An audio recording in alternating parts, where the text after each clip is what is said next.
ঈদের পুরো ব্যস্ততা কাটানোর পর আমি যখন ঠিক করলাম যে আমি এই দুটো মুভি দেখতে যাব, কারণ আমি ঠিক করে রেখেছিলাম এই দুটো মুভি আমি দেখব, এবং ওই সময় যে আমি টিকিট পাইনি, পরে যখন আমি দেখতে চাইলাম আনফর্চুনেটলি তখন হলে সিনেমাই নেই, টিকিট তো দূরের কথা। অতীতের কথা মনে রাখতে ভালো লাগে, অতীত নিয়ে বেশি কথা বলতে আমার ভালো লাগে না। 2022 সাল থেকে পরাণ এবং হাওয়া সিনেমার মধ্য দিয়ে আমাদের ইন্ডাস্ট্রিতে একটা ব্যাপক পরিবর্তন এসেছে। অনেকগুলো সিনেমায় কিন্তু শুধুমাত্র ঈদে মুক্তি দিবে এই অপেক্ষাতেই কিন্তু বসে থাকে, সারা বছর কিন্তু মুক্তি দেয় না।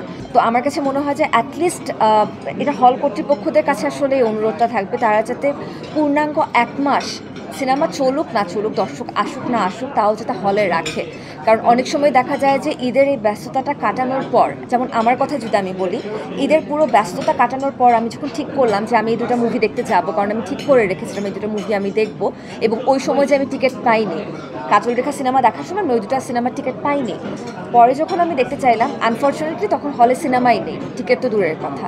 ভিজুয়ালে কাজ করছি সেই জায়গার থেকে না, একদম সাধারণ একটা জনগণের জায়গা থেকে আমি বলবো আমি বিরক্ত হয়েছি। কারণ একটা যেহেতু প্রচুর দেখা যায় ডিসি মার্ভেলস আমি দেখি, ওগুলো আমি দেখতাম যে 1.5 মাস ধরে চলছে, তাহলে আমার নিজের দেশের সিনেমা কেন 1.5 মাস চলবে না, এটা ভেবে আমি বিরক্ত হয়েছি। আর আপনি যে কথাটা বললেন, এটা আসলে সিনেমাতে যুক্ত না হলেও আমার এই বিরক্তিটা লাগতো বা এই খারাপ লাগাটা আমার কাজ করতো, যে একটা সিনেমা যেটা আমার দেশকে রিপ্রেজেন্ট করছে, যেটা আমার ঐতিহ্যকে রিপ্রেজেন্ট করছে, এবং বলা হয়ে থাকে যে নাটক সিনেমা একটা দেশকে, একটা দেশের সমাজ ব্যবস্থাকে বদলে দেওয়ার ক্ষমতা রাখে। তো সেখান থেকে যদি সেই সিনেমাটা আমরা কেউ দেখতে যেতে না পারি, তাহলে তো সেটা একটু খারাপ লাগার কারণ। এত জায়গাতে পড়ছি দেয়ালের দেশ খুব ভালো হয়েছে, শরীফুল রাজ ভাই দুর্দান্ত ভালো পারফরমেন্স করেছেন, ওমর নিয়ে কথা হচ্ছে, আমার অনেক কলাকুশলী তানভীর ভাইয়ের কথা হচ্ছে, সেলিম আঙ্কেলের কথা হচ্ছে, রাজ ভাইয়ের কথা হচ্ছে, যে তারা অনেক ভালো পারফরমেন্স করেছেন। আমি তো দেখতেই পারলাম না তাদের পারফরমেন্সটা কেমন তারা করেছেন। তো এই দেখতে না পারাটাই তো একটা খারাপ লাগার কারণ। অথচ দেশের বাইরে বিভিন্ন হলে আমরা আপডেট পাচ্ছি যে সিনেমাগুলো খুব সুন্দরভাবে চলছেন, হাউসফুল চলছে, তখন তো আসলে খারাপ লাগা কাজ করে যে আমার দেশের মাটিতে বানানো সিনেমা, আমার দেশীয় নির্মাতারা বানালেন, আমার দেশীয় ভাই বোনরা এটাতে অভিনয় করলেন, কিন্তু আমরা এই দেশের মানুষরা সেই সিনেমা দেখতে পারলাম না। অথচ এই সিনেমাটা যদি আজকে কান চলচ্চিত্র উৎসব হয়ে আসতো, আমরা সবাই হুমড়ি খেয়ে এই সিনেমা হলে দেখতে যেতাম। এটা আসলে খুব খারাপ লাগার কারণ, এবং আমার কাছে মনে হয় এটা একটা রেড অ্যালার্ট আমাদের জন্য। অতীতের কথা মনে রাখতে ভালো লাগে, অতীত নিয়ে বেশি কথা বলতে আমার ভালো লাগে না। এই কাজের সাথে যদি বলি, এই কাজের সাথে যুক্ত হয়েছে 1.5 মাস আগে। প্রসূন ভাইয়াই ফোন দিয়ে বলেন যে উনি কথা বলতে চান, বসতে চান আমার সাথে গল্পটা নিয়ে। তারপর আমরা বসলাম, গল্পটা আমাকে শোনানো হলো, স্ক্রিপ্ট শেয়ার করা হলো, পুরোটা পড়লাম। পড়ার পর আমার মনে হলো যে হ্যাঁ, এরকম একটা ক্যারেক্টার আসলে অনেকেই করতে চায়, তারা হয়তো বা সুযোগটা পাননি, কিন্তু আমি একটা বিশেষ কারণে পেয়ে গিয়েছি। বিশেষ কারণটা এখন না, পুরো সিনেমা যখন আমাদের রিলিজ হয়ে যাবে, তারপর ভাইয়ার অনুমতি নিয়ে তারপর আমি শেয়ার করব। প্রস্তুতির জায়গাটা তো আসলে বলার মতন কিছু না।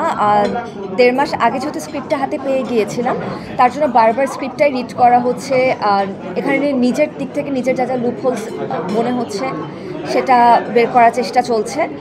আর বাকিটা হচ্ছে কি পুরোটাই প্রসূন ভাইয়ের হাতে আমরা ছেড়ে দিয়েছি। আসলে নির্মাতা যদি ভালো হয়, আমার মনে হয় যে অর্ধেক না 70% টেনশন পারফর্মারদের মাথা থেকে নেমে যায়, কারণ আমরা জানি যে প্রসূন ভাইয়া আমাদের থেকে আমাদের বেস্টটা বের করে নিয়ে আসবেন। আমি পুরোপুরি প্রসূন ভাইয়ের উপর সব কিছু ছেড়ে দিয়েছি, কারণ আমার কাজ ছিল স্ক্রিপ্টটা পড়া, আমার কাজ হচ্ছে টাইমলি সেটে যাওয়া, আমার কাজ হচ্ছে আমাকে যেটা নির্দেশ দেওয়া হবে সেই নির্দেশনা অনুযায়ী কাজ করা।